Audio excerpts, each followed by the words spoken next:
Welcome to Feminist Question Time, brought to you by Women's Declaration International, the leading global organization defending women's sex-based rights against the threats posed by gender identity ideology. There is more information on the website womensdeclaration.com, where you will find our Declaration on Women's Sex-Based Rights, which has been signed by 34,436 people from 160 countries and is supported by 486 organizations. We have over 100 volunteer activists, including 53 country contacts, engaged in defending women's rights. Please join us as a volunteer. And today we have a very special webinar because we're going to have half of it in English and half of it in Spanish. One part of this webinar is going to be in Spanish and another part is going to be in English. We have Laura Lecuona from Mexico that she's going to talk about her last book. Then Zuleyka from Puerto Rico, she's going to be commenting about the politics in Puerto Rico and in regards to the transgenderism politics in the country. We're going to have more Spanish representation in this webinar. The Movimiento Feminista Madrid is going to be here also talking about the actions that they're going to perform, and then at the end we're going to have Roxy Roots, that she's a survivor from the prostitution and the BDSM world. We are going to start now our webinar. We have Laura Lecuona from Mexico and Silvia Carassco. We are going to present Laura, which is the writer of this book. She's the contact of Mexico for the WDI, and Silvia Carassco is anthropology. She's president of the Catalonia Spanish and also she's member of DOMSECO, and she's a professor in the Barcelona University.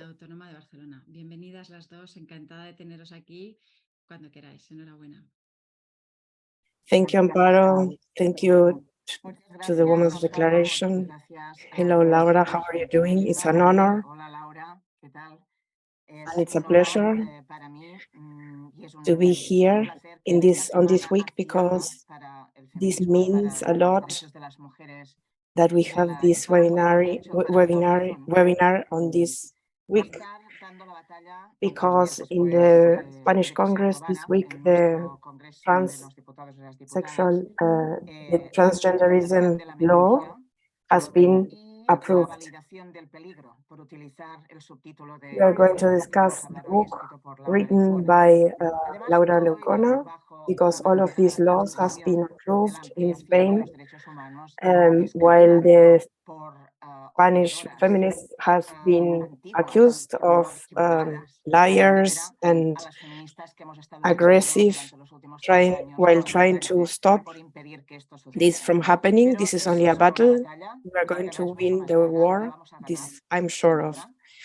And of course, all of these thoughts that we have at the moment, we are going to get out a lot of ideas how to battle this, and also this is why it's so important to talk about the book that Laura wrote. This position has been very fundamented. We have built a very strong movement in the UK and in Spain. We are all in sisterhood fighting this patriarchal advance, and Laura made a great favor to all of us, because this book is just amazing. Can you see the cover? This book has also its story, its history, because this is going to be translated also. But let me celebrate the efforts that Laura put in Spanish when written this, when writing this book. It's not her first book, but of course this book is very important and very needed at the moment. She's a feminist philosopher, and this book can be taken as an encyclopedia because it's everything there, all the information that feminists need. Why is this ideology so dangerous about neo-genderism, and why they are so aggressive against feminists, and why they are so violent against feminists. And this book is actually great because she puts everything into order, very clear, and it's very, very important to have all of these ideas there. And when we have our ideas clear, it is better for us to fight this back.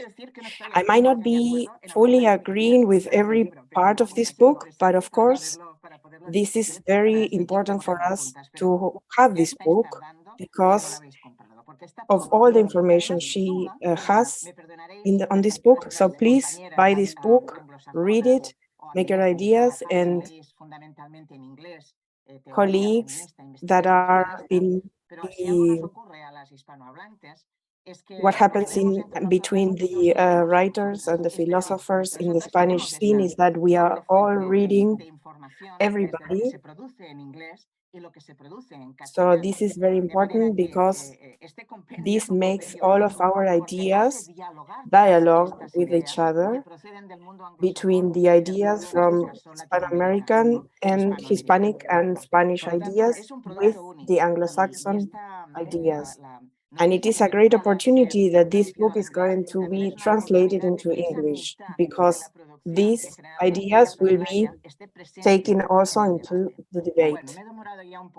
I'm sorry that I'm taking so long to start, but I really think this is a wonderful opportunity to present this book. This is very important to have in the feminist fight. Thank you, Laura, for choosing me to be the presenter of this book. We're not going to take more time to present each other because I think the most important thing will be to talk about ideas. I will start with this question. Why did you have this need to write this book in this way with all of these ideas you put in the book? And if how did you got into the production of this book? Because it's a clear point how you describe our how we are completely abused and prevented from speaking. Okay, great. I think there was something. Okay, it's an honor that you are the presenter. From the beginning, I always thought of you. And how does the need come up? It's because for me, it's very important to put some order into all of these ideas. And after also many articles that I wrote and tweets, I wanted to sit and kind of put everything together. And I never got the time for this. But an editor that I know since very long and whom I collaborated with before, because I'm also editor and translator. We got along very well, and he is a mathematician, but we share some, for example, some likes in the use of the language, and he is very attentive about what is happening in the world, and he was thinking to translate the Ellen Joyce book, and I was very happy about it. Yes, please translate us, and you can take me as a translator. This would be great. And then he said, wait, maybe I tell you to make a book. And he was at the beginning, he was the director of Siglo 21, like 21st century editorial. And this is how we kind of got together to publish the book from Guadalajara. I really had very little time to write this book, but of course I I understood the situation, and I took this opportunity. And there are some things that I would like to say, because what happened has a magnitude. I'm a freelancer, and to make sure that I could present my book in the book ferry in Guadalajara, I had to stop working. So I rejected translation, something that you never do as a freelancer, but because you never know what's going to happen later. But of course, everything was ready, the book was ready, and the book was a little bit longer than what we thought, but of course, it was important to really tell everything about what is happening. And the idea, it was that we had an idea for the general public to understand what is happening, but I also wanted to write this book for the feminists, and I also didn't want to tell these feminists all that we know already. So I tried to combine these two things. The thing is, like, when the program came and that my book was published, the transactivists started tagging everyone, the editorial, they started this is when the threat started against the book and the presentation of the book. They even threatened to burn the editorial. We really didn't want this presentation to be closed and shut, but of course we didn't want to be responsible about what was happening and the backlash that we were getting. The editorial was and the ferry were saying that they were not going to accept the violence, but there was very scandalous. And then we decided not to present it, so just to make sure that this doesn't escalate, because the threats were very violent. And then we changed the plans. But the book was going to publish until the chief of the editorial, that he knew before that the topic was problematic and controversial. And on the book, there are all kinds of information about this topic. And also what to do when this kind of backlash happens. I wrote about this, but the chief was very terrified about it.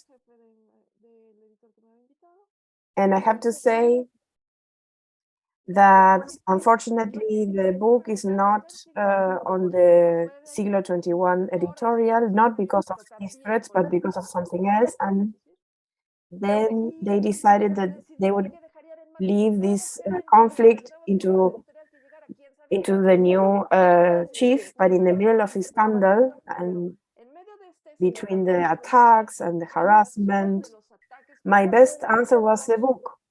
I couldn't wait for the book to be published. So I said, no, okay, I will publish it myself. So the edition before the selling, the book was super good. I got super good feedback from the women. The book was very good sold. The book has been reached the feminists and the women all across the country, Mexico, and then it also was sold in Spain and different countries that speak Spanish. I do not support what they decided in Siglo XXI editorial, but this brought the opportunity for me to be interested, to be in contact directly with the women that are interested on buying my book. And this was great because they contacted me directly. I told her all the story. They paid the book before the book even existed. So there was a lot of changes with me, and actually women were ready to pay for all kinds of shipping costs that is really expensive. So to me, this was a great energy, and just being in contact with them, it was something great. And I was able to see that friends read the book together. They gathered together just to discuss the book, and this is kind of a little bit about the story of the book.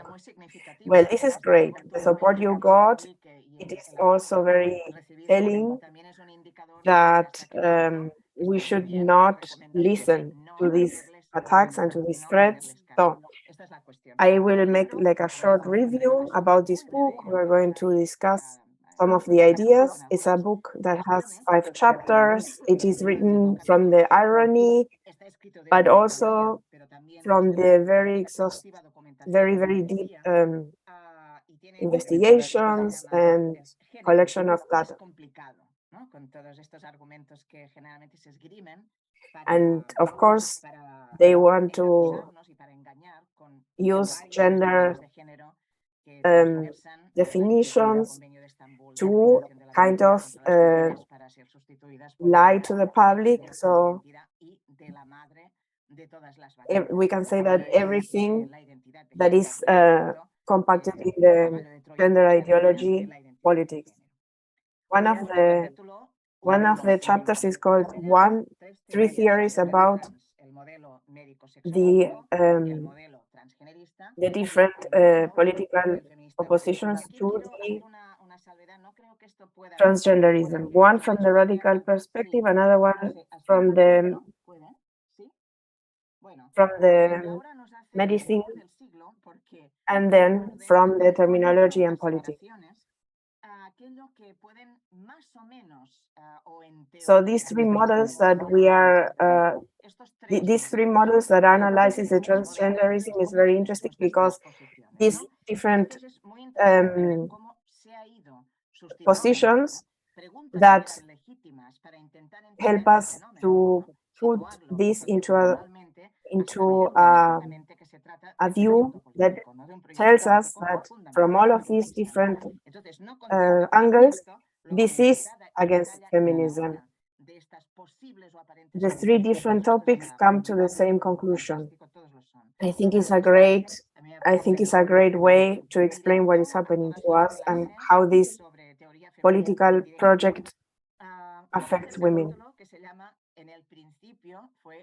Now I'm going to talk to the next chapter. So the chapters are written from the irony, but also we can see what Laura also mentioned, that this expression about that says the tyrannic infantilism to make the other ones to be like I want.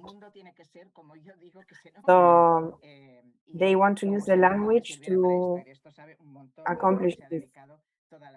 The 4th chapter, that this is very getting closer to my investigation about created and fake trans childhood or children. So they want to erase women, and they use this kind of line from Michelle Moore to carry on with this rhetoric about the transgenderism in children that affects the education. And it has the last chapter that is called collateral damages, and what happens with the freedom of expression, the women, the families, how all of this theory and this political movement is affecting the society, not only in the Anglo-Saxon countries, but also everywhere in the world. It goes very much beyond everywhere to make really like an analysis on what is happening. Your book proposes everybody to think about the dangers of this ideology, because through your analysis you really look forward to take the veil away from what they are doing by pushing these politics. I am a social scientific, but I am interested to know how do you define this kind of what we are told to be like the real terms. Let's see what they say to families to kind of imply that the child at some point will come up saying that it's trans.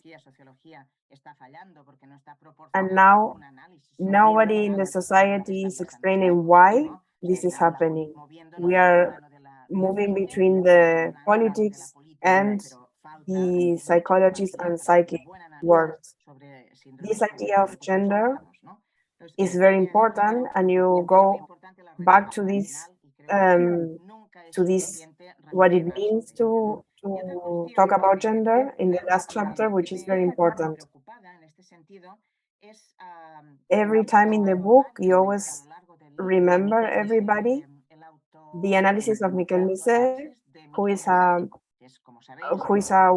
woman that considers herself a child, a young boy, and she wrote the book The Conquer of the Wrong Body, and you use this book to be compared to Janice Raymond's book, and you make analysis on these two perspectives. But I am not so sure that this reflection, and let me be a little bit provocative so you can answer to me back, I don't think that you using this might not be so coherent. Can you tell us why you do it? Well, to resume the word gender, we should stop using this, because I have seen feminists that push to keep the gender, because some feminists think that the gender word was stolen by transgenderism. But this is actually, I don't agree with this. I think that gender is actually creating more confusion than clarity. So we should stop using this word. I don't think I'm the only one thinking this way. It's very, this posture is also very famous, also used by Sheila Jeffries, gender in the book Gender Hurts. We have to abolish the gender. And also, this also means stop using the word. Well, the Miquel Misé idea is not because I defend her posture, but to read her, The Conqueror of the Wrong Body, she was a little bit very, very close to realize and to kind of peak. But she doesn't, because she talks about her childhood and that she refers to being a masculine child, and she says in the book that she needed to make the transition. So she kind of analyzes her reality, and she also complains very much about the body thieves. And this I see very similar to what Janice Raymond wrote in the Transsexual Empire. And how come that no one told this girl that she can live in her body being herself? But this is what the feminists are saying. You don't really need to make any transition. You just have to be yourself. No one has to steal your body. The fact that you're not feminine, or the fact that you're not doing what women are expected to do, this doesn't mean that you stop being a little girl. If very young children would, especially girls, would listen to the feminist theory that they can be themselves, we could really avoid all of these dangers of the transactivism. And this is why it is so dangerous for transactivists to have our theory reaching the young women and the young girls.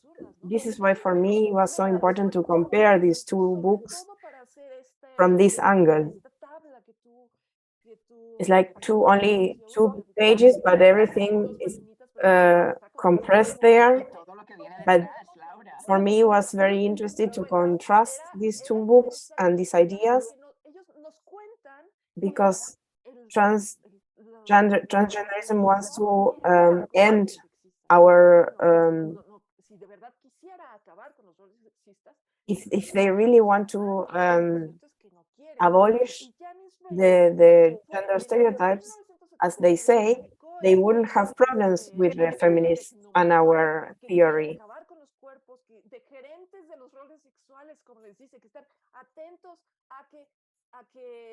They really want to push for gender roles, like the men are very masculine and then the women are very feminine. But then the critic of this young girl, because these trans children is a political instrument to advance the gender identity agenda of the adults. But then they use her, they use her to show, look how beautiful this little girl is. But no one makes a proper critique against the medical complex and politics. And I still find what this trans man wrote in this book, there are very many things that are compared to what Janice Raymond wrote in her book and the radical feminist, because she questions the gender roles. The only question she didn't make is, why do you need this? You already got to the conclusion not to follow the gender roles, but then still you believe in the transgenderist idea that you have to follow this sexist gender roles. I have, of course, a lot of differences with this writer, but if the transactivists were closer to her kind of analysis about gender roles, it would be better, because this would paint the reality, how dangerous the transgenderism, how much it can hurt the young people. Well, the problem is that there is no debate. Also with mechanism, it's very hard to have a debate. The debate is always taken out of the table. One of the things that I find very key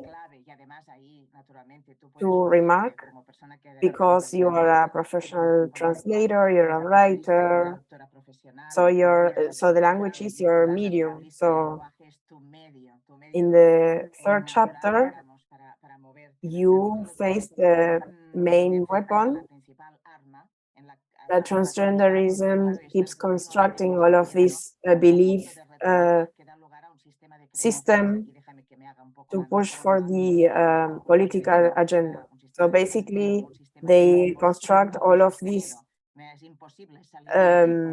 parallel definition, parallel world of definitions, and they stay in this closed system where they keep surrounding and keeping in this closed linguistic weapon. But Laura really challenges this, and you, in the book, you point out how important it is to keep the language clean, because if we take a little bit of the language they propose for us, the whole thing is over for us. This is why we should not use anything from the language they propose to use. Yes, exactly. The first thing was the pronoun, like you start accepting that they have pronouns, and then you go from having pronouns to having mastectomies and stuff like this, and then the full agenda already taking over your language.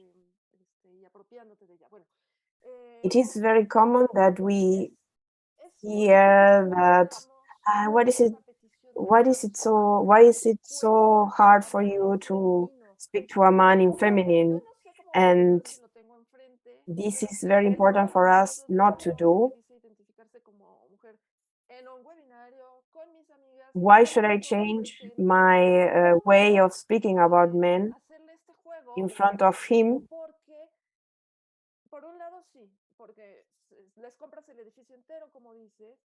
Because the strongest argument against the pronouns that the article presents, on one side you are yourself pushing yourself to speak about a man with feminine words. So you are hypnotizing yourself, pushing yourself to speak as if this man was a woman, and then you correct yourself, and then you come back, and then you forget that he's a man, and then you come back. It's a lot of work for you, but also if you show that you do this in front of young girls, it's like you are telling these young girls to also do the same. So then you are telling these little girls that if they see a man, they should call him a woman. And the little defenses that these young girls could have to identify predators, you are denying this to them. So this is a very important argument, to think about the younger girls, to confront the abusers. I think I still would write more about this. I think I left some out in the book. But this is also I understand the women that they want to be nice to everybody, but then they are attempting against themselves and against the way of thinking for themselves. This actually goes against their own intelligence.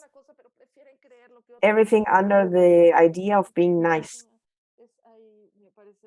This kind of way of hurting. This is a way of hurting these young girls when you tell men that, yes, we are going to accept their need to be named as women. For example, what happens in Afghanistan, it's very important to recover these kind of things that happen in Afghanistan. Women, if you don't do this, if you don't cover your face, you're provoking men, so please don't do this, don't challenge this. So I see this transgenderism idea of pushing everybody to change the language a little bit like this, that it starts that that starts like this, but I will really not push myself to accept this. But in many languages, you also speak of the language like a repression, like a secta, like they use the language to create a secta and to stop women from challenging this. And you select a couple of phrases where even the women following this agenda, they also don't follow fully this kind of language. That there is something at some point that you can see that they don't believe at the end. There is always a point where they kind of forget, and then you can see that they could be seen as false allies. And then, of course, they feel like they are not allies enough. Yes, yes, and it's also linked to the freedom of expression, the capacity of women to express themselves is very hurtful for the transgenderism and transgenderists that support the idea. But this is the typical idea that we are facing every time. Like, for example, the people in Guadalajara, when I try to publish my book, they accept that we are hateful, and they don't question if we are hateful or not. They just accept this because they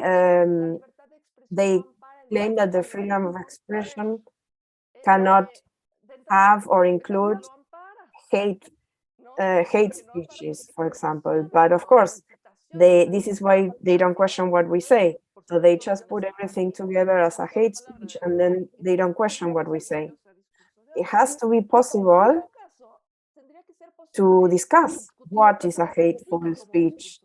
And there in the book, there's a table on the book where I put some phrases and facts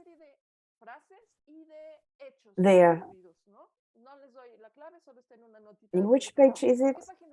Okay.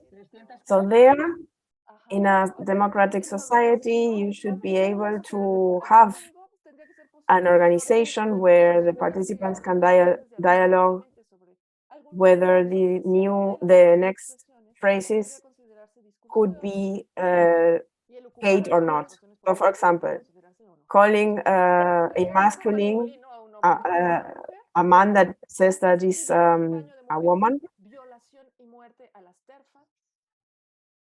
If sex is so problematic, how is it in Afghanistan no who cannot send to school?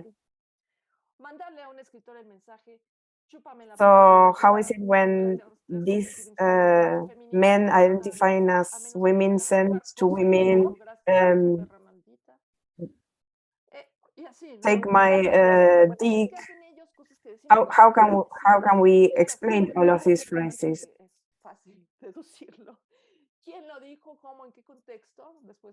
How can we really sure that it's hateful to say that someone was born in the wrong body? Please remember this book. This is great. You can buy it. Thank you, Laura. Thank you, Silvia. So Spinifex will publish the book in English in September with the English title. So Zuleyka Valentin, she was born in Puerto Rico, but now she lives in Florida. She's a volunteer for the Women's Declaration, like Laura, that is our representative in Mexico. She works with Women's Declaration in the United States where she lives, but also she will show us what is happening with the transgenderism in Puerto Rico. She learned about radical feminism in her studies, and now she's about to finish her career about sexual studies. And she knows the threat that transgenderism also has for sexual education. Thank you and welcome. Hello to everybody. My name is Zuleyka Arroyo. I want to say thank you to Women International for connecting so many women across the world, for letting us be here to speak in a culture of cancellation. Thank you to the very brave women that you show your faces and you let everybody know your name. I'm not the first Puerto Rican that is here, but 1 year ago, one feminist that came here from Puerto Rico. She had to cancel her presentation to be published because of the threats of Puerto Rico. Women are harassed and threatened. They have no support. They are called transphobic. So the feeling of women in Puerto Rico is that there is no interest in protecting the women that are able to speak up. Puerto Rico is a colony not incorporated to the US in the Caribbean. That is, we are less than 4 million. The Puerto Rican policy is a democratic republic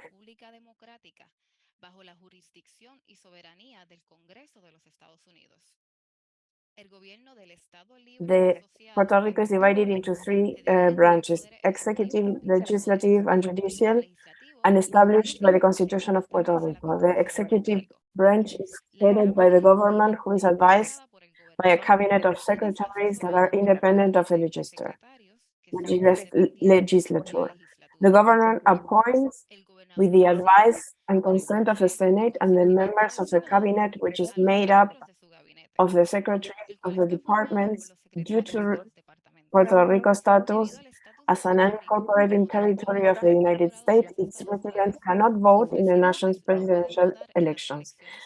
Politics in Puerto Rico revolves around a multi-party political system dominated by three primary political parties, although in recent years, new parties have been listed. According to the conservative sources, the introduction of the gender perspective was under the governmentship of the first governor, Sila Calderón. She was one of the who installed the office of the Women's Ombudsman, introducing a gender perspective to combat the domestic violence. It is the government office dedicated to impacting public policies and programs aimed at ensuring the rights of women. Domestic violence is a type of gender violence that occurs with people who are or were a couple and between whom there was a consensual relationship. In Puerto Rico, justice for victims of gender violence, mostly women, goes unnoticed. Hence, the need to implement an educational curriculum with a gender perspective. In Puerto Rico, they have always talked about gender perspective, differentiating themselves from gender ideology with great impetus by professionals in the area of social sciences. They define the gender perspective as an analysis methodology which seeks to eliminate the stereotypes imposed by society, opening doors and opportunities, not only for women, but also for men. This perspective, according to social professionals, questions the stereotypes with which we are educated and opens the possibility of building new contents of socialization and relationship between human beings. The United Nations also uses the gender perspective to denote the oppression of women. I believe that in the translation of information, the message is often lost or changed entirely. During my academic preparation as a sex educator, we differentiate between perspective and ideology using the definition of both concepts as antonyms. The gender perspective is defended because, according to the United Nations and the World Health Organization, it's so to comply with the human and universal rights of sexuality, based on dialogue, truth, respect for differences, development of values, and positive attitudes. However, what has happened in Puerto Rico is a promotion of a gender ideology. The intent was to take a gender critical perspective, meaning that the professionals, law, and policies must take into consideration that our culture perpetuates gender stereotypes that oppress women in society. Gender perspective and gender ideology are the same compound word. However, perspective and ideology by themselves are antonyms. Gender ideology, for its part, represents the vision of the fundamental ideas of queer theory developed by Judith Butler. This ideology has captured the intention to implement a critical gender perspective. The axioms of gender ideology include believing in the existence of a gender identity, believing that there are people who are born in the wrong body and that they should be treated, to assimilate their nonconformity and gender dysphoria, believing that gender stereotypes are what make a woman or a man, and deny differences and oppressions based on sex. In contrast, a critical gender perspective includes the acceptance, respect, and dignity of homosexual and non-conforming people with gender stereotypes, the acceptance and education of the body, and the right to attraction based on sex, not gender. When we talk about gender, we refer to the ideas, behaviors, expectations that a society or culture has about men and women. Many of these ideas are considered gender stereotypes and are not determined by nature, but are acquired through sociocultural learning. The Yoga-Carty principles determine that gender identity refers to the internal and individual experience of gender as each person deeply feels it, which may or may not correspond to the sex assigned at birth, including the personal experience of the body, which could entail the modification of appearance or bodily functions through medical, surgical, or other procedures, as long as it's freely chosen, and other expressions of gender, including dress, speech, and mannerism.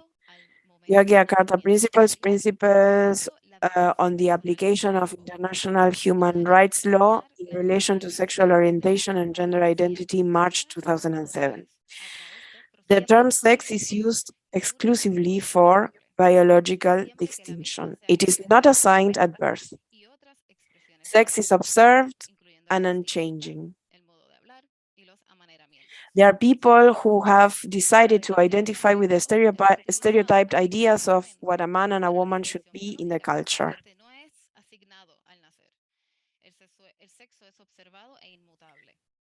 Neither gender nor gender identity are protected categories in the Constitution of Puerto Rico. Article 2 of the Bill of Rights of the Constitution of Puerto Rico, Section 1, establishes non-discrimination based on race, color, sex, birth, origin, or social condition, or political or religion ideas. Section 3 establishes that no law relating to the establishment of any religion shall be passed, nor shall the free exercise of religion worship be prohibited. There will be complete separation of church and state. Section 4 establishes that no law shall be passed that restricts freedom of speech or of the press or the right of people to assemble in peaceful assembly and to ask the government to redress grievances.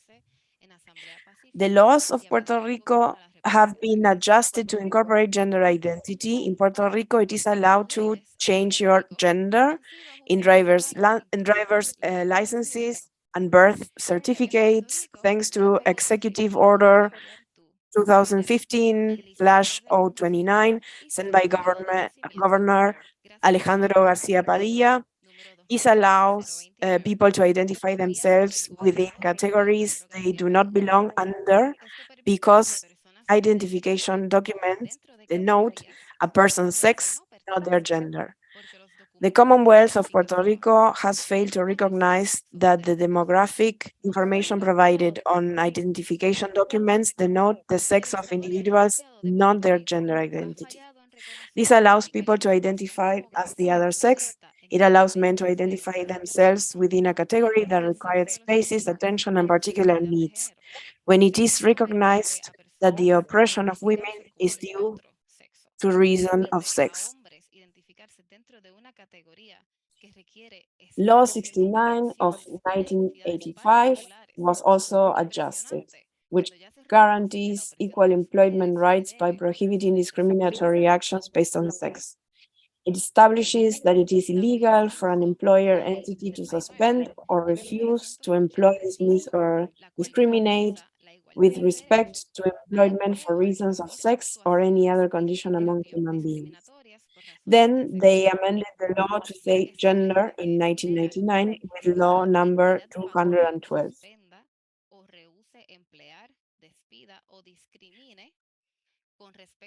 Law 22/2013 is the first legislation against employment discrimination based on sexual orientation and gender identity in Puerto Rico.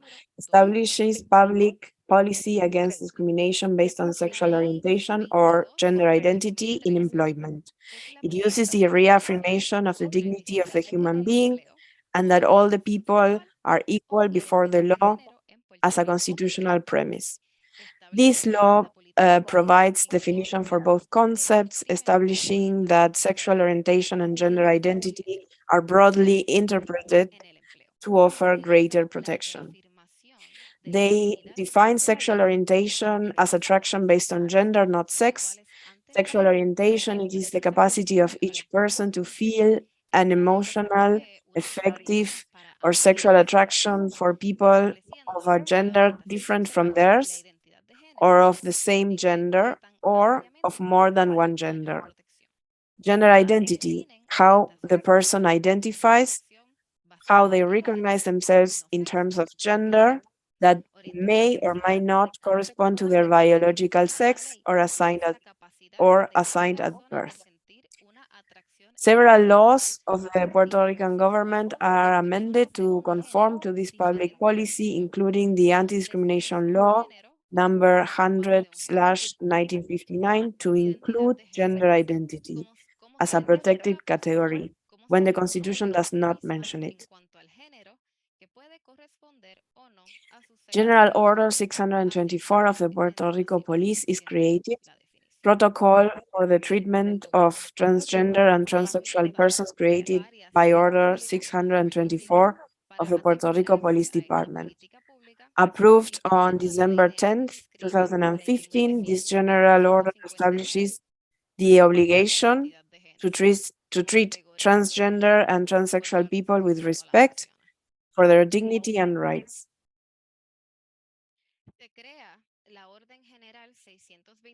The purpose of this general order is to establish the public policy and operational and administrative procedures for the employees of the Puerto Rico Police in their interaction with transgender or transsexual persons in order to provide security, respect, and dignity to this community. The gender of the person will be advised through the legal name and what pronouns they prefer. They are allowed to use the bathroom of their choice according to their gender expression if the person fears for their safety.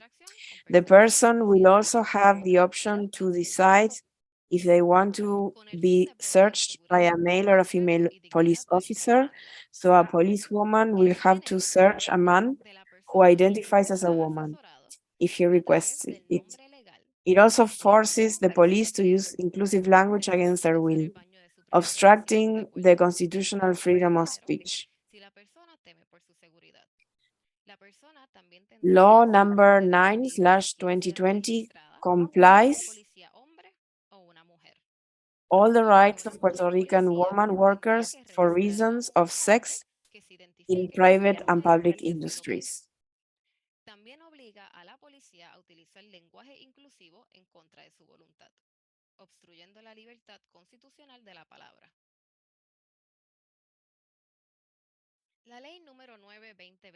Among the rights granted under the law, they are guaranteed that measures are developed and implemented to prevent them from being discriminated against in their place of employment, have a work environment free of hostile, offensive, or intimidating behavior related to any cause of discrimination, do not tolerate verbal, physical, or electronic conduct,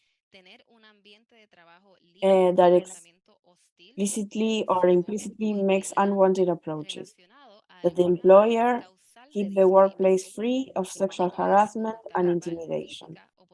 All of us here know the consequences of raising our voices in favor of our basic rights. New privileges granted under the protection of sentiment expose women to hostile or vulnerable situations. Lastly, Puerto Rico wants to implement egalitarian education because they understand that education is the tool for the change. However, the curriculum has been criticized because it proposes an education with a gender perspective or gender ideology. Our vocabulary and perspective on healthy sexuality is taking a negative turn. A healthy gender identity is considered to be cisgender, meaning that you identify with the ideas of gender assigned to men and women in society, many based on sexist ideas. To support all of this, you have to believe that there is a gender identity, in an intimate feeling of oneself as a man, a woman, a mixture of both or neither, and that we are born in the wrong bodies. How is it that by validating feelings we protect women? If women want to educate against the imposed gender, why the need of amend a democratic labor law with unconstitutional elements? In addition, there are already two anti-discrimination laws on employment. Why protect an ideological concept like gender identity in the law? Are the citizens of Puerto Rico aware of these changes? Gender identity is the idea or feeling of a person in reference to their sex and gender stereotypes imposed by culture. The more you identify with a gender stereotype, the more you align yourself with feeling like that gender. And it is not a protected category under the Constitution of Puerto Rico, nor should it be compared with sexual orientation, since both terms differ in their nature. Sexual orientation is attraction based on sex, not gender. With my message today, I want to invite mental and sexual health professionals in Puerto Rico to be critical of the queer narrative and its effects on our society and culture. I invite you to connect with feminist teachers for co-education if you are truly interested in developing a feminist co-educational curriculum, like the one proposed with the law 62/2017.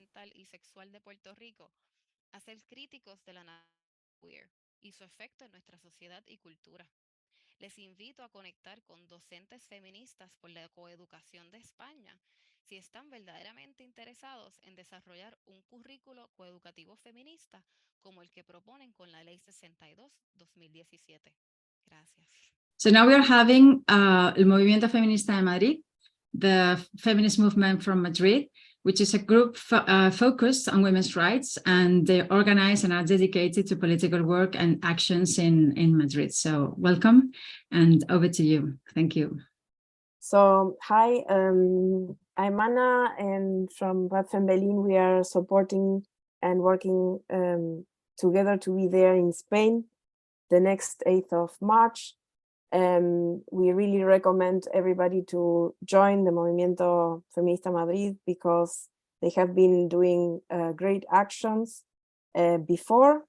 For example, they work together to make different kinds of flyers and special banners for this action. So we are very happy to be supporting the Movimiento Feminista Madrid. And we invite all our international friends to join them. Thank you so much to Women's Declaration International for having us today. We are really delighted to be here. I'm speaking as a spokeswoman for the feminist movement of Madrid. My name is Laura Rivas, and we are an independent regional group that is not affiliated in any way to any political party or any trade union. We work autonomously, although we do collaborate with other organizations in Spain on different initiatives. We are fighting to take back Women's Day, essentially Women's Day and other women-centered events throughout the year, but especially the Women's Day March has been our main fight for the past years because it was co-opted, as it has been everywhere around the world. It was co-opted by transactivism and so-called liberal feminism. I'd like to say before I begin that this presentation was actually made by my fellow feminist Ana de Blas from the Feminist Movement of Madrid, and I edited and translated it and adapted it a bit for today. In the presentation, in the first picture, you are seeing a banner we made a few years ago. We made it with these cards that pimps use in Spain to promote prostitution of women as publicity. They leave these cards everywhere because prostitution in Spain is technically decriminalized. It's not officially legal, so you can't, for example, extract taxes from it, but it's not illegal. So women are not prosecuted. And even though pimping is illegal, owning a brothel is not illegal. So it's kind of a gray area, but really it's tolerated, and it has a very big presence here in Spain because we are a tourist destination, essentially. So our banner says abolition of prostitution. So in Spanish-speaking feminists use the term abolitionism a lot when speaking about ending prostitution and the sex trade, ending pornography, ending the reproductive exploitation of women, and abolishing gender, right? So ending gender. So we call ourselves abolitionists generally. We have nothing to do with the abolitionist movement of prisons in the US. It's a completely different thing, just to be clear beforehand. So I'm going to try to give a bit of context about what's happened in Spain in the past years, beginning in 2014, let's say. For us, 2014 was a real catalyst moment, because at the time we had a very conservative Catholic justice minister who wanted to basically remove abortion rights. We had achieved a new law in 2010 that enabled women to have an abortion legally up until the 14th week, and the 22nd when there is a risk to the mother. And the conservative government wanted to get rid of it. So there was this explosion of feminist mobilization that year that nobody was expecting, like not the conservatives, not the feminists themselves. It was incredible. And it was a movement organized by a small group of women, of traditional historical feminists in Asturias, in the north of Spain, who organized this thing called the Freedom Train. They came down by train from Asturias in the north to Madrid, and then a demo was waiting for them in Madrid, and we marched together. And for many young feminists at the time, it was like a wake-up call. I was 24, and many of us there realized something was happening that we didn't know about before. And for us, it was an opportunity, because thousands and thousands of women were at that demo, and that was really shocking. Nobody was expecting such a big thing. You have a meeting in the picture on top, and the demo, a small picture of the demo, and the picture underneath. The flags are the Asturias regional flag. They have nothing to do with anything religious. It's just a regional flag, because Spain is really big on regionalism, as you probably know, just to make that clear. So 2014 was a real catalyst movement, and the feminist movement in Spain was obviously influenced and in contact with the global feminist movement, and those years were big everywhere. There was the year 2000 Global Women's Strike Initiative that had been launched in many countries around the world under really general demands, let's say, about maternity leave and so on in many countries. And that idea remained alive in many countries, and was the precursor for the 2016 Polish and Argentinian mobilizations. The Polish women actually striked already on 2016, and it was a huge success. They rallied around abortion rights, even though a few years back they lost abortion rights due to their constitutional court. Unfortunately, I think it was 2021. It's a dark time for feminism and for women's rights in general across the board, as we know nowadays. But at the time, they were successful. And it was also a very big year in Argentina. The Argentinian feminist movement became massive that year. also around abortion rights and around male violence, protesting against male violence mainly. And then in 2017, it was the Washington March with the global women's strike. And that was a global success. It was a success in the US with 500,000 women at the White House and around maybe 3 million women worldwide, probably more, but it's difficult to tell. It was also the beginning of the controversy with transactivists about the pussy hats and the pussy hats and so on, about how it was transphobic for women to fight for their rights. I can't go into detail, but I'm showing the slide in case anyone wants to stop the video later and wants to look at them a little bit. You have the Polish women on the left and the Argentinian women up top. So in Spain, obviously, everyone was attentive. Feminists were very attentive. In Europe, the feminist movement in different countries is always working together with women from other countries. So we were very attentive to what was happening in Poland, and we are always attentive at what's happening in Latin America, of course, in Spain. And we usually work together with feminists, as you know, from Latin America, of course. So 2017 was a very big year for feminist demonstrations in especially the Women's Day demonstration. And 2018 was the peak. It was absolutely incredible. Women striked all throughout the country. Women walked out of their jobs. It wasn't just white-collared women. Like, I remember seeing shops, like big brand name shops, closing down in the middle of the day, in the middle of Madrid. I remember breaking down crying in 2018 because I couldn't believe what was happening. I could not believe the amount of women mobilizing. In the demo in Madrid in 2018, there was 1 million people, which is unprecedented, completely unprecedented in Spain for sure, and incredible for a city the size of Madrid. And I mean, the mobilization was massive all throughout Spain, in many other countries, in many other cities as well. So obviously, this did not go unnoticed for the so-called left-wing parties, right? So in Spain, at that time, we had this new several parties in the end because they splintered, but the main one was Podemos. These new so-called left-wing parties that had come out of the Occupy movement, which in Spain was called Indignados. And they had effectively, by 2018 or so, 2019, they had effectively cannibalized the traditional left-wing parties, which in Spain was mainly Izquierda Unida, but there were also others. And they were very attentive at how strong the feminist movement was. And they knew they had to use it to their advantage, and they decided to do so. So feminism was very horizontal. The organizing assemblies and meeting groups were very, let's say, anarchistic, very egalitarian and so on, non-hierarchical. So they were very easy to co-opt, and they were co-opted. There was this strategy of entryism from the pseudo-left that was carried out. And in exchange, the Podemos party, mainly Podemos, gave their apparatus as a means of support for the mobilizations.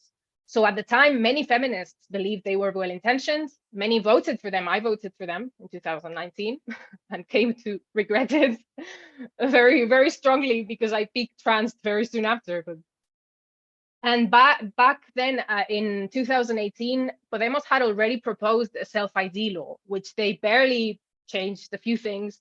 I really liked Zuleyka's presentation because it's shocking how similar the legislation all around the world is, right? I mean, you can see it's a template that they've purposely exported everywhere. Like, the definitions are the same. It's incredible. So Podemos already had that text, which is always the same text, in 2018, and very few women were attentive about it back then. But there were a lot of fractures already around the prostitution debate. So in the main areas that had been co-opted, prostitution was taboo, pornography was taboo, you could not be critical of it. There was a lot of, we call them regulationists. We don't call them decrim because in Spain it makes no sense because prostitution is legal in Spain. So we call them regulationists, and the women in favor of Nordic model are abolitionists. So a lot of women in the pseudo left-wing parties are women and men, of course, are pro-regulation, so pro-pimp and punters' rights, right? The right to sexually exploit women and to trade with women. And it was a taboo. You could not broach the subject. We tried. We went to the meetings. We went to the assemblies for several years. Abolitionists tried to broach the subject. This is a women's rights issue. We need to address it. Prostitution is a huge problem in Spain because, as I said, we are a tourist destination. And especially in Catalonia, Barcelona. Barcelona is porn central of Europe. It's like the porn industry is really, really strong, and the pimp lobby is very, very strong in Barcelona. And it was impossible. It was impossible. We were boycotted at every turn. It was impossible. So by the end of 2018, feminists, actual feminists, decided to organize. And in Madrid, there was a meeting called the Abolitionist Assembly, Asamblea Abolicionista de Madrid, which eventually became an organization, and then afterwards would give rise to several radical feminist groups in Madrid. And this was a meeting place for younger, let's say, I know it's a stereotype, but let's say younger radical feminist stereotypes. I can't see you. Younger radical feminist stereotypes and sorry, I was distracted. Radical feminist women and older, more traditional feminists who had been traditionally involved in the Women's Day marches and so on, and organizing, that had been sidelined when this political co-opting of pseudo-liberal feminism happened. So we began organizing in our own groups at the end of 2018, and we kept trying to participate in the official channels for the official Women's Day marches, and it was impossible, and we were boycotted at every turn. And in 2020, we decided, okay, we can't participate in this anymore, because what had been happening up until then was we were relegated to the back of the march. Our demands were impossible to put in the official manifesto. We had no access to the press. So in 2020, the Women's Day LibFem, the new official organizers, which were not the official organizers, but the co-opters, decided to get rid of the women's strike and invent this thing that they call the Women's Revolt. And they organized different little events around different cities in Spain. And this is one example that you have here of a trans-identified male saying in front of a little girl how prostitution is a revolt and how prostitution is empowering to women. I can't play the video, but it's on Facebook. If you look for it, for Revuelta Puteril. If there's a way to share links, I'll share the link later, maybe in the comments and so on. And this is just one example of transactivism completely co-opting. Of course, males were trans-identified males were were participating in these meetings and so on. So it was impossible to have women-only meetings. And we abolitionists who organized alternative meetings were, of course, outed as transphobes on Twitter and so on. So in 2020, on Women's Day, we decided to bypass the official march and go to the front and get to the end of the march before anyone else, to avoid clashes, but to try and get a picture for the press before the rest of the march arrived. And the organizers decided we were a terrible, transphobic, and horrifying threat, and they came after us. And before the march arrived, there was no march. It was arriving, it was behind us. And they came and decided to push us, to shove us, to kick us in the, I got hit with my own megaphone in the mouth. I got kicked in the stomach with an elbow. I gave a report to the police that evening. And other fellow feminists also did. But it was useless because, of course, we didn't know who these women were. And it was mostly women doing the dirty job for the men. And they pushed it and they shoved us and they broke our banners with a knife and they threw our banners to the ground. And that graffiti says, no abolitionist will keep her head. We are coming for you. That appeared on Women's Day 2020 in our main university in Madrid, Complutense de Madrid. The violence we were experiencing at the time was at an all-time high. I think it was the worst time, 2020. And of course, the media was reporting nothing. Of course, if they ever spoke about it, it was to lie about us. No not to tell the truth, right? So that's Juventudes Feministas, one of the radical feminist groups, being kicked out by the organizers and the women affiliated with the organizers. In Barcelona, there was this man at the demonstration saying, "I will break a turf," and he put it on Twitter and saying, "We're going to kill the fucking turfs." Like, this is the level of open violence. Like, Barcelona is even worse than Madrid. I'll just pass the slides, and if anyone's interested, they can stop and read them. Okay, so basically last year, we organized our own demonstration, and it was a huge success. We got 10,000 people for a completely independent, non-affiliated organization. And I think the one that was backed by the government got like 30,000 people. So in comparison, it was incredible. And like the feeling was a huge success. And it was a demo that was in our manifesto, specifically abolitionist of prostitution, abolitionist of pornography, abolitionist of reproductive exploitation, and abolitionist of gender, specifically against the Self-ID Act that got passed the other day here in Spain. So this year, we are again organizing our own demonstration, the demonstration for the 8th of March. We don't care what the other ones are doing. It will be at, we'll start at 6:30 p.m. from Glorieta de Atocha. If anyone wants to come, please come. I think it's going to be a huge success because everyone in the feminist movement is very tired of Irene Montero. These are this is our manifesto in 8 points. I'll just pass the slides very quickly so people can stop and read them at their leisure if they want. And that's it for me. Thank you so much for having us. And now we are going to hear from Roxy. Roxy is here to tell us about her personal experience as a survivor, because she is a trauma survivor of CSA, child sexual abuse, who ended up in the sex trade after a lifelong struggle of not fitting in, and she got out by realizing the abusive patterns of relationships, BDSM and kink, the sex industry and the trans industry were all the same, and she has experienced herself how pornography shapes and fuels our culture. This is a very tough subject, but we're here to support you and to hear from you, and please welcome, and over to you whenever you want. Thank you. Hi everyone, and thank you for having me. I'm not sure how I'm with time now because we are already like over, but I'm trying to make it short and sweet.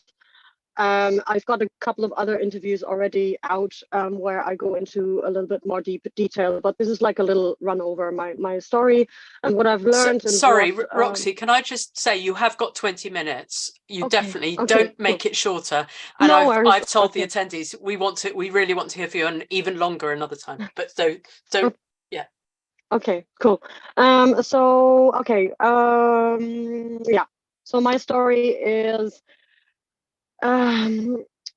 very much kind of like related to it's basically like a showcase story for what is happening to a lot of women and young girls everywhere. So let me just explain to you how I got into the sex industry. So it started with childhood sexual abuse in my family, which was actually really, it was a really loving family, but my granddad wasn't. So it kind of started off with this. Me and my two older sisters had to endure this, and it ended with me lifting the secret, actually lifting the secret. And then what followed was trauma from everything that unfolded afterwards. So when I lifted the secrets, the grooming, the manipulation, the result was moving away from my hometown, being totally removed from everything I knew and moving to a different place, going into school. And from the beginning, I was just, I knew that I carried something because I was the secret, the lifter of the secrets. And so this is what I was walking around with my whole life. I knew something was wrong with me. I knew something was off with me. And yet when I came into school and I tried to be friendly, make friends, whatever. I was obviously not getting on because we all know how children are. In classrooms that are mixed, I'm not sure how it is in single-sex schools, but what I experienced was bullying from the beginning. And there comes the kind of like time where you probably like give up on trying to fit in, because I tried to fit in. I tried to wear the same clothes or whatever. I tried to escape the bullying. It didn't work. Anyway, so this is the school time, and this is the feeling that I kind of carried with me the whole time. Prepubescent was a time when I was just hitting the puberty, was a time when my parents divorced. This was probably also, this is all connected. Obviously, this is not it's not an easy story for any family to go through. So my mom actually left, and up until that point, I was a child. Like, I was actually a child, but I was also a very traumatized child. I was afraid of the dark. I was peeing my pants and all these kind of things until I was 11. My mom left. I got into the puberty, and I was left to my own devices, and I had my older sisters to look to, and my oldest sister had already been that traumatized that she kind of like went inward and rejected anything sexual, I guess. And so I had like a good kind of like I had an idea of what could happen, or what I thought to myself back then was, I don't want to be a victim for my whole life. I know this has happened, but I just want to. I don't want to be a victim. That was what I was telling myself. A little bit further down, I was questioning my sexuality, but whenever I did, I'm interested in girls. There was this thing about, maybe it is because you have experienced this, and maybe being open-minded and not settling on something and trying out and stuff like that. Maybe that's the better direction. And so what happened then was I ended up in a relationship with someone when I was 13 until I was nearly 20. Very toxic, very very toxic. But I had no boundaries. I never learned any boundaries. I validated myself through performance of what I saw in what I had already saw then by that time in pornography and stuff like that. So what I figured out, I am able to perform, like I can do all of these things, and that must mean that I am probably healthy. Like if that's what everyone else is doing, if people are watching porn, even young teenagers already, and this was start of the 2000s, I must be normal. So knowing that I didn't feel normal, I just looked out, and I always try to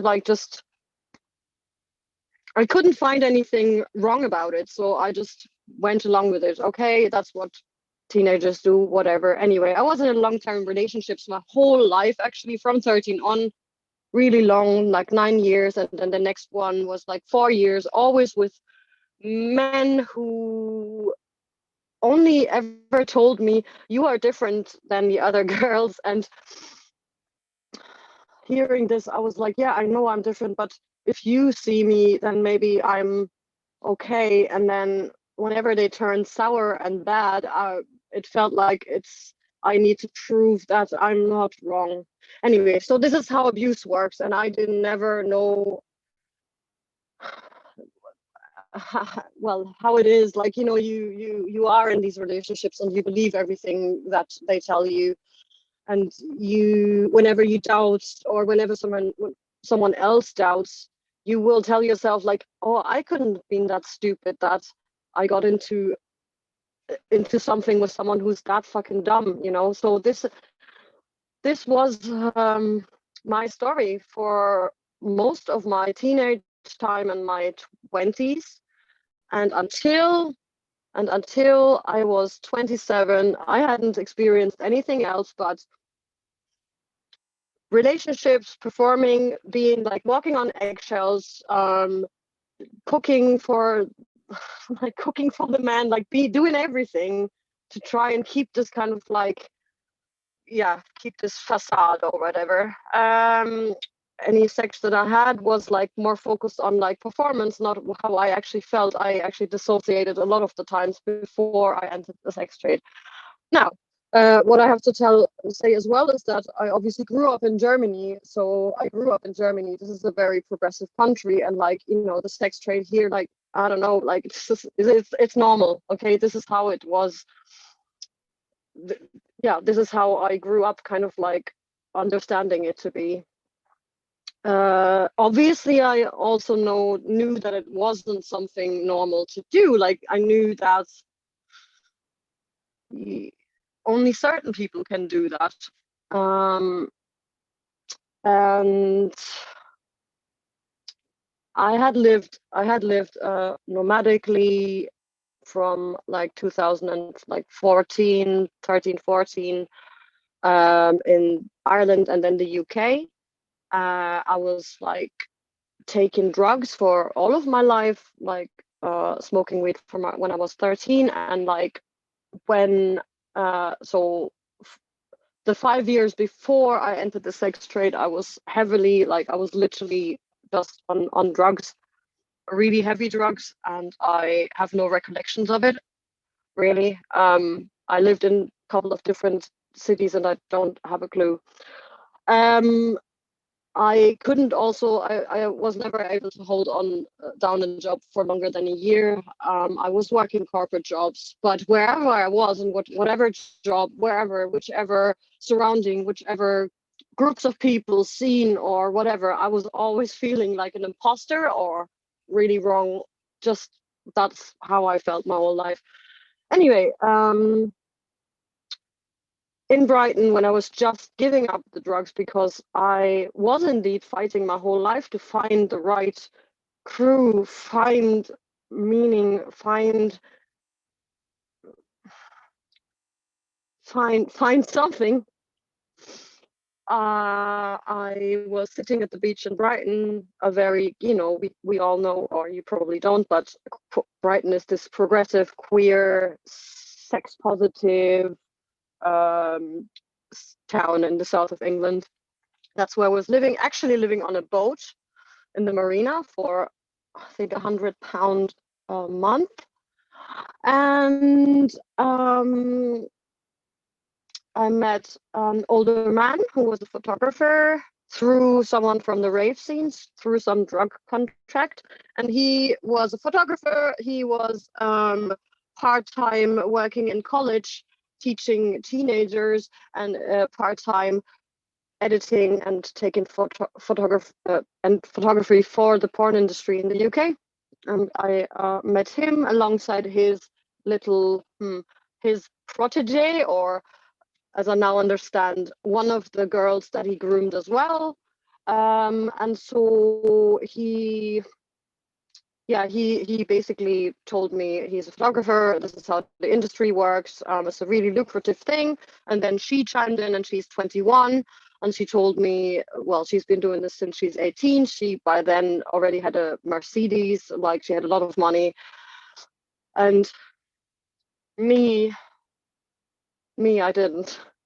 And I had just stopped corporate jobs and wanted to go back to my hippie ways. Actually, before that, I did permaculture, did lots of like self-sustainable things. And my dream was actually, and still is, to buy a piece of land and create my own garden and self-sufficient lifestyle.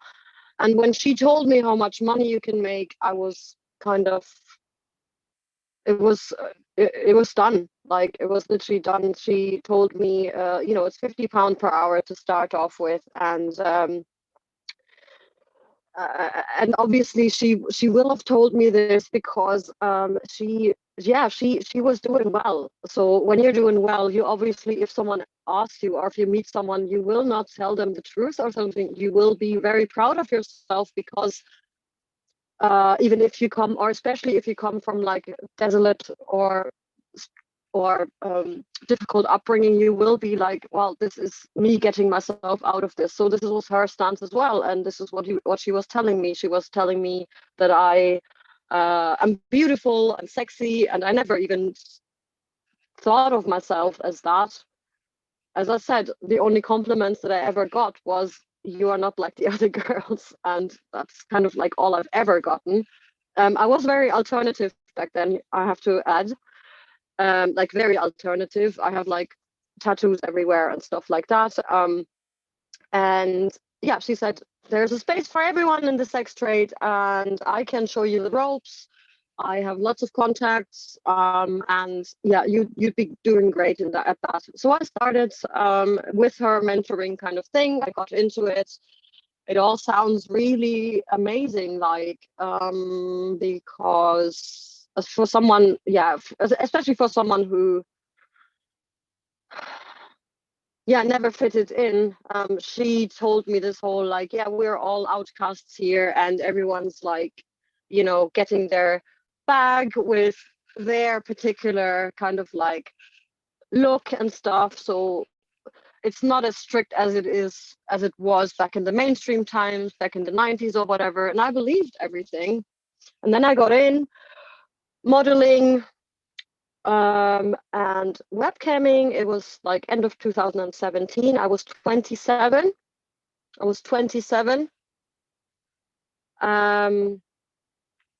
And I made a portfolio just for modeling and webcamming, and started off as well as a dominatrix, because I told myself from the beginning I couldn't do like I couldn't do anything with people that I haven't met before or seen before. That was my kind of like boundaries that I had at the beginning. And as it is, when you have decided you're doing this step, I told the most important people, even my family, I told them, this is what I'm doing now. At least I don't have a boss over me. That's what I told everyone, and that I can decide when I get up and when I work. And if I didn't want to go to a shoot, I could do webcamming, and I'm like very flexible and all this kind of stuff. And yeah, so I very quickly understood that there is no self. There is no way to make your path yourself. The clients, the men are making the path. The men are deciding which look you are and what you are based on this look. So what I understood was very quickly that girls with a lot of tattoos and piercings and stretched ears, which I had back then, they will be submissive. They are 100% submissive. There is no way of having like a normal, quote unquote, mainstream kind of looking porn scenario. It's always going to be like this.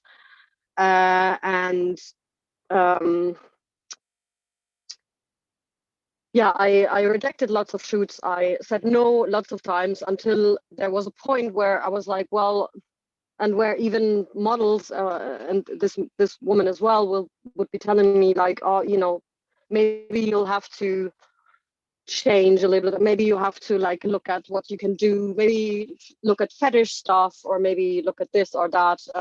But this is not how you're gonna have to be flexible, basically. And that was when the first producers, and also like high profile, like as in like high Twitter follower profile, contacted me. Some women, but mainly men. Mainly like 98% men.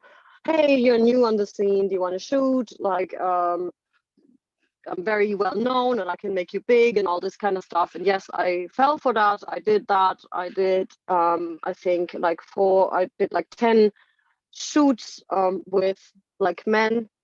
And 4 of those were like mainstream pornography shoots.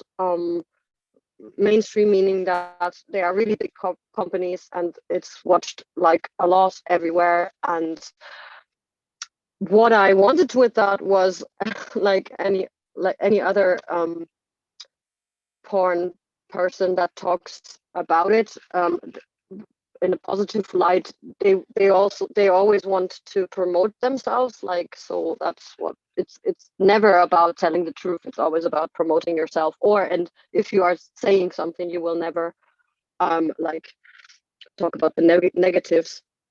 The promise was, the more mainstream I do, the more money I can ask for in sessions, like, so in real time meets with submissive men. And yeah, like the higher profile you are, the more you can ask for your OnlyFans and stuff like that.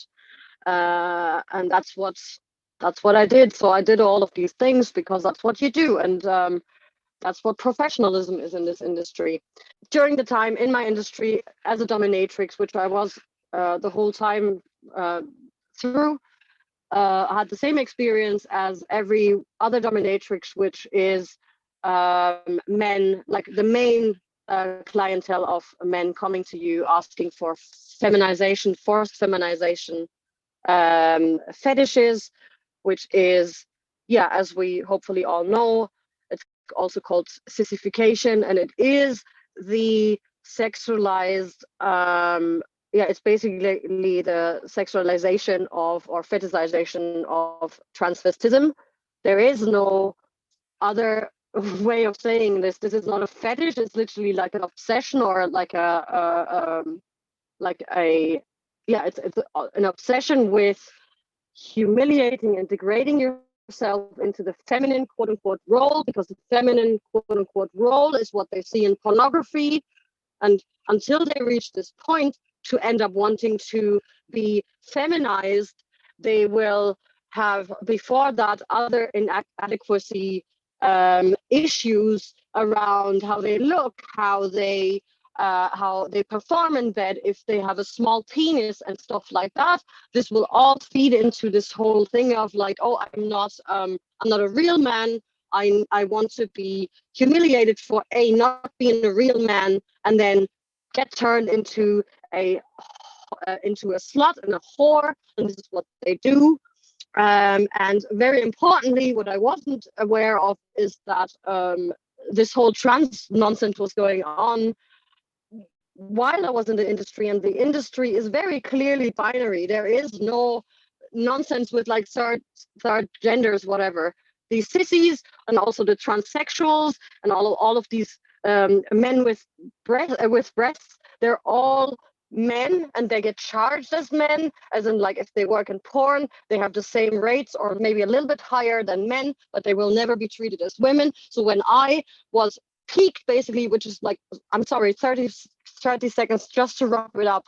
So 4 years I was dealing with these men, and I got piqued by a man that after 2 years of paying me as a mistress, he came out to me via like Skype and told me, I'm actually a woman, and I want to be addressed by this and that. And what I knew from him before was that he was actually a child of a Transhausen by Münchhausen by proxy mother.